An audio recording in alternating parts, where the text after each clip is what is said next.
एक छोटा सा भी अच्छा काम किया, अगर उसके अंदर कोई टैलेंट है तो माता पिता का कर्तव्य है उस टैलेंट को ग्रोथ देने के लिए उसको प्रोत्साहित करें। बेटा बहुत अच्छे, ये तो आप बहुत अच्छे कर लेते, ये तो आपको बहुत अच्छे से करना चाहिए। ऐसा आपने अपने बच्चे से कब कहा है भाई? कब कहा बताओ? आपको याद है कि आपने अपने बच्चे की घर के अंदर तारीफ कब करी है? जब घर के अंदर से नानी के यहां जाते हो तो बच्चे को रिक्शे में समझा देते हो, सुनो ज्यादा हल्ला मत करियो, उठा पटक मत करियो, सामान मत फेंकियो, ज्यादा बार बार खाना मत मांगियो। क्या इंस्ट्रक्शंस दिए जा रहे हैं और किस टोन में दिए जा रहे हैं? उससे बच्चा समझता है कि मेरी माँ डिप्लोमेटिक है, घर के अंदर कुछ है बाहर कुछ है।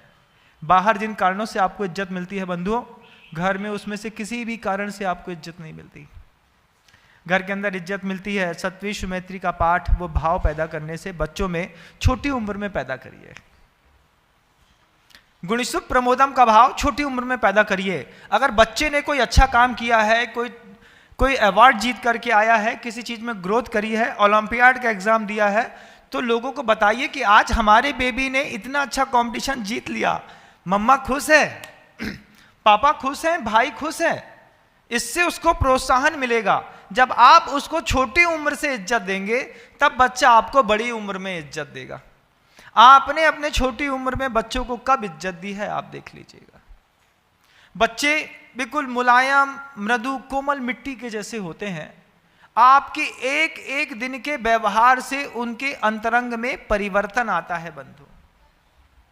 अगर आप कोई काम नहीं कर सकते हैं, बच्चों को स्पष्ट मना कर दीजिए, लेकिन झूठ मत बोलिए। पिता घर का भाई या चाचा मान लीजिए 25 साल का है और बच्चा 8 साल का है, 7 साल का है, 7-8 साल का बच्चा बार बार इस उम्र का बच्चा जब घर के अंदर कोई अटैची लगा रहा हो, बच्चे को दूर से समझ में आ जाता है कि ताऊ घर से बाहर जाने वाले हैं, पापा घर से बाहर जाने वाले हैं, चाचा घर से बाहर जाने वाले हैं। तो जैसे ही आपके शूज़ में पॉलिश हो रही होती है, प्रेस के कपड़े आप रख रहे होते हैं, माँ आपके लिए खाना बना रही होती है, आपकी बॉटल पैक हो रही होती है, बच्चा मम्मी से धीरे से बोल रहा है कौन जा रहा है ट्रेन में? यही शब्द है, कहाँ जा रहा है इससे मतलब नहीं है, कौन जा रहा है ट्रेन में। आपने बता दिया चाचा जा रहे हैं। अब वो बच्चा चाचा के पीछे लग गया, चाचा हम भी चलेंगे आपके साथ। भैया हम टूर में जा रहे हैं, काम करना है, नहीं हम भी चलेंगे। अब जब बच्चा 5-6 बार बोलता है हम भी चलेंगे हम भी चलेंगे हम भी चलेंगे, तो बच्चे से पिंड छुड़ाने के चक्कर में आप क्या बोलते हैं, अच्छा चलो अपनी तैयारी कर लो तुम। आपने क्या किया बता? आपने एक बच्चे की भावनाओं से खेल गए। आपको पता नहीं चला कि आपने कितना बड़ा अपराध किया। कितना बड़ा अपराध है? अगर आपको अपने बच्चे को लेकर के नहीं जाना है तो स्पष्ट बोल दो कि मैं तुम्हें लेकर के नहीं जा सकता। लेकिन आपने बच्चे के मनोभाव से खेला, 8 साल के बच्चे के मनोभाव से खेला। किस बात को लेकर के? चलो तुम अपनी तैयारी कर लो। अब वो मम्मी के पास जाकर के बोलते हैं हमारा बैग दे दो। वो अपना जूता खुद उठाता है, साफ करता है, मुझे ढूंढ करके आता है, अपने कपड़े निकाल लेता है, अपने लिए घड़ी निकाल लेता है। वो 6 घंटा सुबह 9 बजे से लेकर के जब तक आपकी ट्रेन नहीं आती तब तक अपनी तैयारी कर रहा रहता है। और उसको पता रहता है कि हम ताऊ या चाचा के साथ जा रहे हैं, और आपको पता रहता है कि हम अकेले जा रहे हैं, उसको लेके नहीं जा रहे हैं। एंड टाइम में आप धीरे से अपनी अटैची निकालते हैं, ट्रेन का रास्ता पकड़ते हैं और निकल लेते हैं। बच्चा आपके जाने के बाद 6 घंटे तक रोता रहता है, जूता फेंकता है, टीवी फोड़ता है, गिलास फोड़ता है, कांच में मारता है, उसके बाद खाना नहीं खाता है, थाली फेंक देता है। ये उसके क्रोध के प्रस्तुतिकरण का तरीका है बंधु। उसने तो क्रोध करना जायज था क्योंकि उसके साथ छल हुआ, लेकिन हम आपसे पूछते हैं आपने छल ऐसा क्यों किया? क्या आप पढ़े लिखे माता पिता हैं? पढ़े लिखे माता पिता कहते हैं हम अपने बच्चे को शुरुआत से स्पष्टवादिता का जीवन जीने की शिक्षा देते हैं। बेटा हम लेके नहीं जा पाएंगे। बच्चा 5 मिनट रोएगा, 10 मिनट बाद समझ जाएगा कि एक चॉकलेट ले लो, इतने काफ़ी है, इतनी तैयारी नहीं करनी।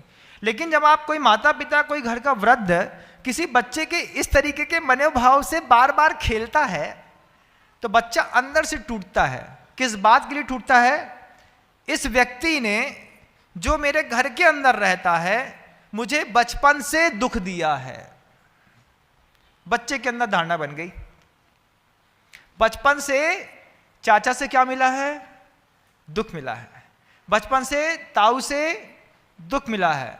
ये झूठ बोलते हैं, ये गलत करते हैं, और धीरे धीरे बचपन से हुए एक एक बूंद पानी जब आप उसके ऊपर गलत गिराते हैं, वो बच्चा धीरे धीरे जैसे ही 14-15 साल का होता है और कड़ा होना शुरू होता है, उसके अंदर द्वेष की भावना जन्म ले लेती है। दुनिया में मैं सबका सहयोग कर सकता हूँ, लेकिन बचपन से जिसने मेरे साथ मेरा अपमान किया है और बुरा कहा है, इसको तो मैं घर के अंदर रहने नहीं दूंगा, जीने नहीं दूंगा। फिर आप बोलते हैं छोटे से बच्चे ने घर के अंदर तहलका मचा के रखा है। हम पूछते हैं तहलका की भावना उसके अंदर किसने पैदा करी है? बच्चा बाहर गया नहीं, बच्चा ने टीवी देखी नहीं, बच्चा बाहर के वातावरण से प्रभावित हुआ नहीं, बच्चा घर के अंदर तहलका मचाने लगा।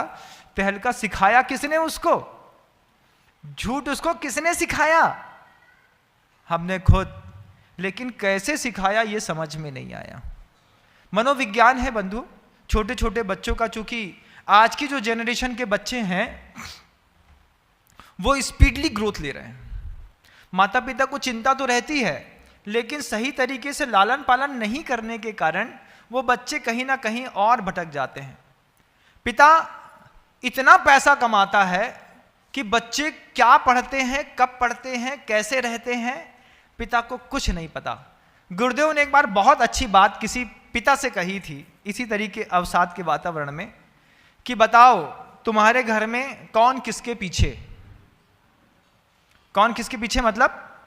तो आचार्य सिंह ने एक दूसरी क्लास में जो उदाहरण चलता था, 2 पंक्ति की कविता, तीतर के 2 आगे तीतर, तीतर के 2 पीछे तीतर। बताओ कितने तीतर? आगे तीतर पीछे तीतर। बोलो कितने तीतर?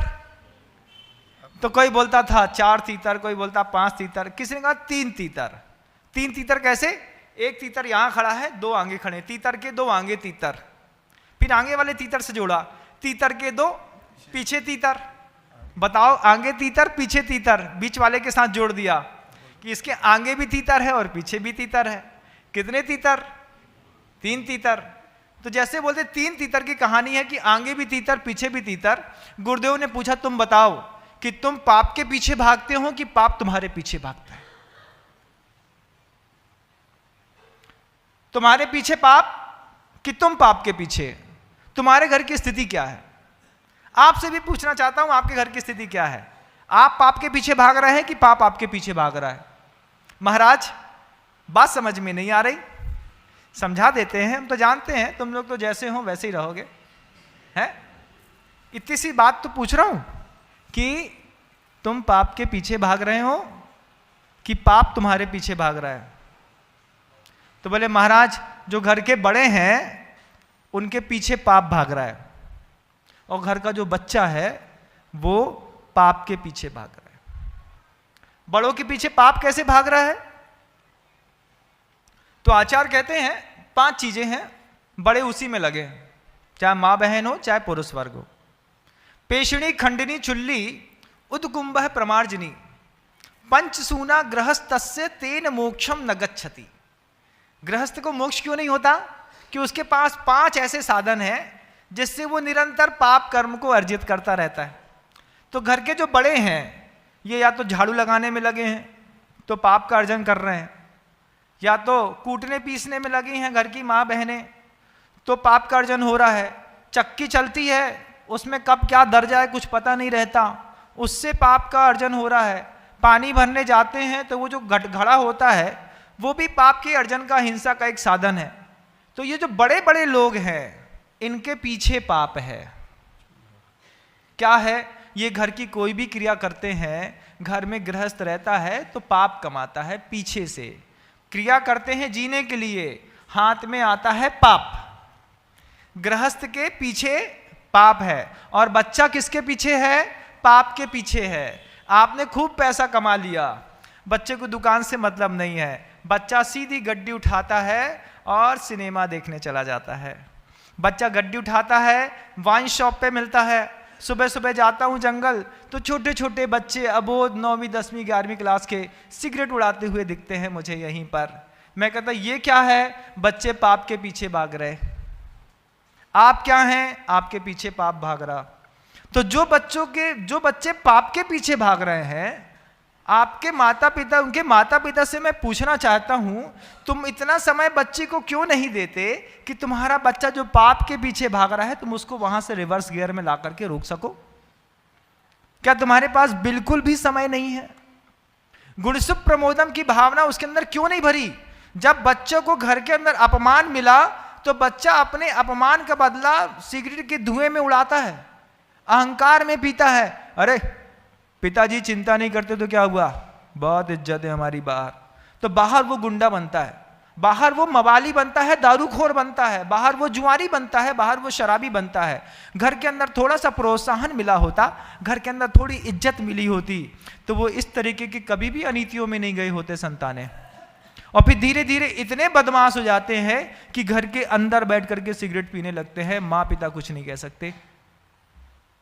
इतने बदमाश हो जाते हैं कि उनके, जब आप कभी उनका पर्स चेक करते हैं तो पता नहीं कैसी कैसी चीजें उनके पर्स के अंदर से निकलती है। कभी छोटी सी पुड़िया में कोई सफेद पाउडर निकलता है, कभी एक पाउच का गोल्ड का कोई पैकेट निकलता है, कभी और भी अनीति और आचरण की उसमें चीजें मिलती हैं। और तुम्हारा बच्चा पकड़ा भी जाता है तो कहां पकड़ा जाता है?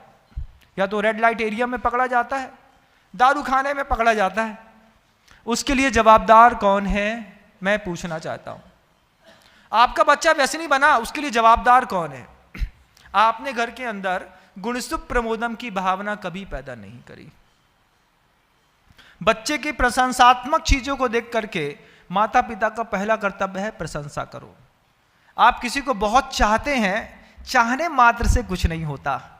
जिनवाणी कहती है अपनी चाहत का प्रस्तुतिकरण करना सीखिए। पुत्र को सुधारना है, प्रस्तुतिकरण करना सीखिए। बेटा हमें तुम्हारी बहुत चिंता रहती है, तुम्हारी माँ हूं ना मैं। पिता भी एक बार ऐसा बोल दे, हमारा राजा बेटा है, कितना अच्छा दिखता है, कितने अच्छे काम करता है, दुकान में बैठता है, मजाल है बच्चा भटक जाए, क्योंकि पिता से इज्जत मिली है। लेकिन आपसे, संसार में रहने वाले लोगों से मैं पूछना चाहता हूं कि अपने बच्चे को पिछली बार कब प्रोत्साहित किया था, बताओ थोड़ा सा। याद करना पड़ता है महाराज। बर्थडे के दिन आया था, लेकिन उस समय भी मैं बोल नहीं पाया था। जब मैं दुकान जाता हूं तो बच्चा सोता रहता है, बात बनती नहीं, याद ही नहीं है, इतने व्यस्त हैं आप। तो फिर घर के अंदर किसी को इज्जत नहीं मिलती बंधु।